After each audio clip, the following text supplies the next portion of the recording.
Ladies and gentlemen, boys and girls, welcome back to Worship Drumming. This is a channel to learn some of the most popular worship songs on the drums, but in today's video, we're not going to be doing a tutorial. Today, we are going to be doing my first sort of discussion video. Thought that this topic would be a lot of fun to talk about, and so I want to go ahead and get into it. So a lot of us will spend plenty of time, put in lots of hours trying to get our worship team, maybe just our specific instrument, to sound the way that, this band sounds or this certain instrument sounds on a record.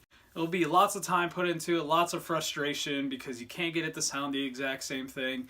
Sometimes you'll even put money into it. You'll go out and try to buy a foot pedal, maybe buy a software or something to try to upgrade the sound, and maybe you're still not getting that exact same sound. Now, this video is not to tell you that you can never get the exact same sound. I'm not saying that you can't play How He Loves exactly the way David Crowder does it because you can't get it to sound the same. You can, I just want to go over a lot of things that are kind of working against you, and these are big reasons why you're not going to get your guitar or your piano or your drums to sound the exact same way that another guitar, piano, or drums or singer sounds on a record. Let me start with one of the biggest ones, which is that song that you're listening to is professionally recorded. There was professional equipment used, such as their instruments and everything, or professional high-quality instruments. Not saying you don't have those at your church, just not everyone has them. That song was recorded using high-quality professional mics. The song also was recorded using a sound engineer who EQ'd everything, blended everything together, mixed it, and it just sounds good. I played it several times, made the song really nice and clear and good enough to sell for $1.29 on iTunes. Now at our churches, we're just playing out of speaker monitors, and maybe sometimes we don't even have a professional sound engineer. Maybe the guy at the soundboard, he's just been there for a while and he learns through experience. Don't really have a designated sound guy who's a professional on everything. The next big thing that's working against you, and this kind of goes as a whole band, is the fact that you do not have either A, enough instruments, or B, enough musicians. So what I mean by not having enough instruments, if you take a song from For King and Country, just about any For King and Country song, just go watch them live. If you haven't seen them live, you just need to look up a video, and just watching them live, even at some of the small places that they go and play, they have lots of instruments. You would think, it's just like guitar, drums, piano, singers. They have like 2 guitars usually, 2 people playing drums, like 1 or 2 singers, maybe someone's playing piano. There's a whole lot that goes into what they do, even whenever it's just them on a really small set. If you watch them big on stage, they have tons and tons of people, and they have instruments that I don't even know what they're called. There's just so many of them. And that's how they get that sound, is they have a lot of musicians and a lot of different instruments. Well, Sunday morning at church, you probably have a guitar player. If you're lucky, you have 2 guitar players. You have a bass guitar player. You have the person playing the piano. You have a lead singer. You have someone playing the drums. And that's pretty much it. Maybe you have, a keyboardist doing like some other things along with the piano. But most of the time, you're going to have 1 guitarist, 1 piano, a bass player, a drummer, a singer, and you don't have all of these other people that are in this other song. What I've noticed a lot playing drums is that I might hear something really cool, and I think that this dude is just probably the best drummer alive because he's doing 2 different things at once. But then I'll watch a video and I realize that someone else is just playing a percussive instrument while he's also playing the drums. And it does sound really good together, and you can try your best to imitate that, but that's another just big thing working against you. The next thing that I want to talk about is probably the biggest thing working against you.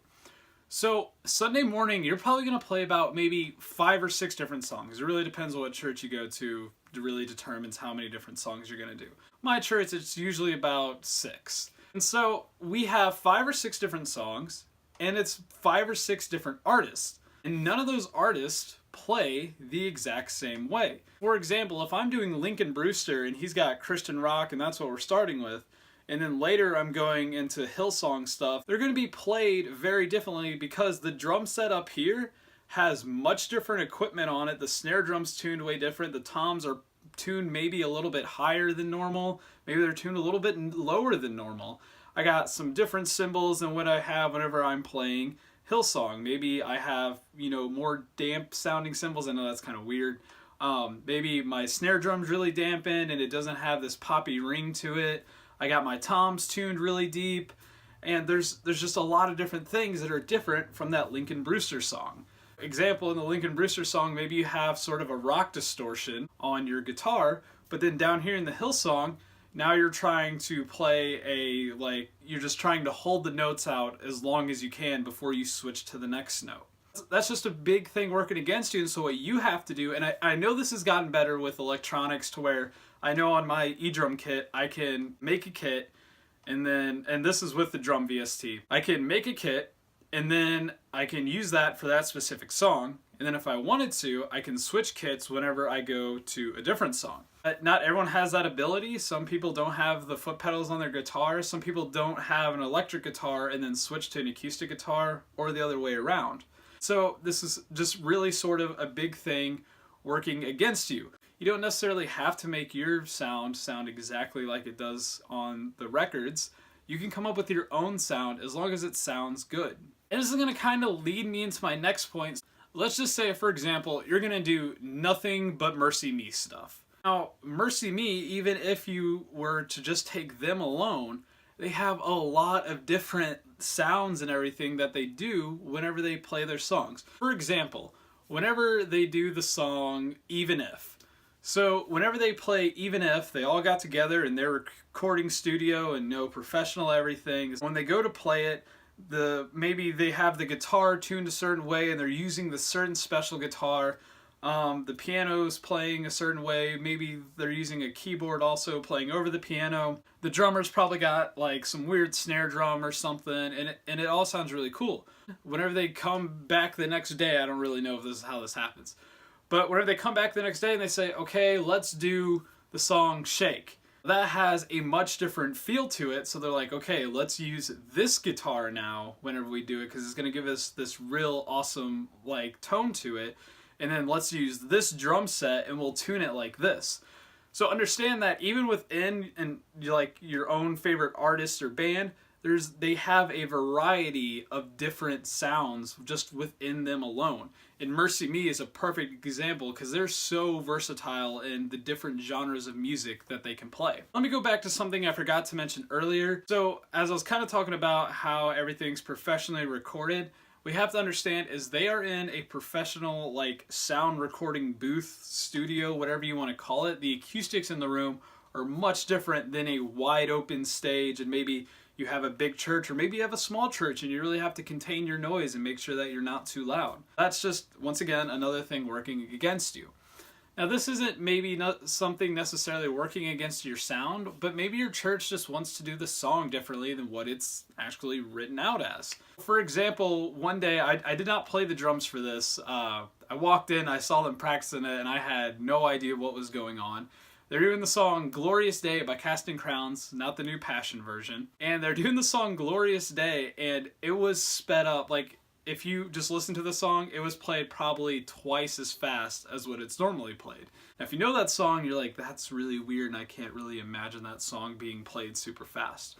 Well, they found a way to make everything super fast, and it was played really upbeat. It was played like a Southern gospel hymn, and that's how they played it, because that's the way they wanted to play it. And also, in a kind of the reverse example of this, when I go to this church camp over the summer, I'm actually going to that church camp this summer, and I'm pretty excited about it. I get to play the drums there again. The lead singer there, she liked a lot of things to be slower than what the song normally was. So, we were cool with it. We felt that it, brought out a lot of emotion in the song and had a really awesome feel to it. And we slowed a lot of our songs down. Kind of helped it, made it feel more like a worship setting. Before you get too frustrated trying to tune your instrument and look through all these different things and watch 100 different videos on how to sound exactly like this and go out and spend money on pedals and softwares and everything, just understand that there is a lot working against you trying to sound like that person or band does on a record.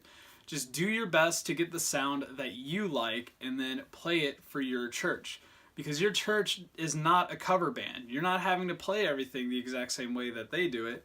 You're just doing your best to kind of imitate what it is. And the last thing I want to talk about before I wrap all this up is, yes, I run a drumming YouTube channel where I teach you to play drums as close as it possibly sounds on the record. But what I'm trying to get you to do is I'm trying to get you to play like it is on the record. I'm not necessarily trying to teach you the sound or anything to go for. Now I might teach that, you know, in some songs, but I'm not trying to teach it all the time, just if some songs like really require it and it's not even a huge requirement that you do it.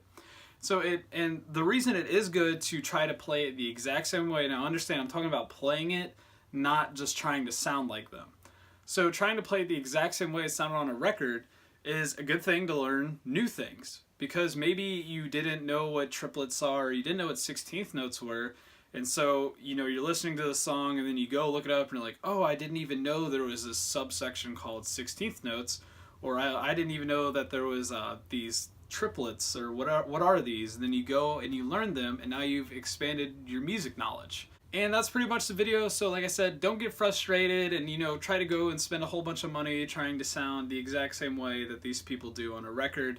There's a lot of different things working against you. I'm not saying that you can't, but just understand there's a lot of things that are working against you. Thank you so much for watching this video. Subscribe below if you're interested in more content like we saw in the video today. Leave a thumbs up if you learned something new, and I will see you guys in the next video.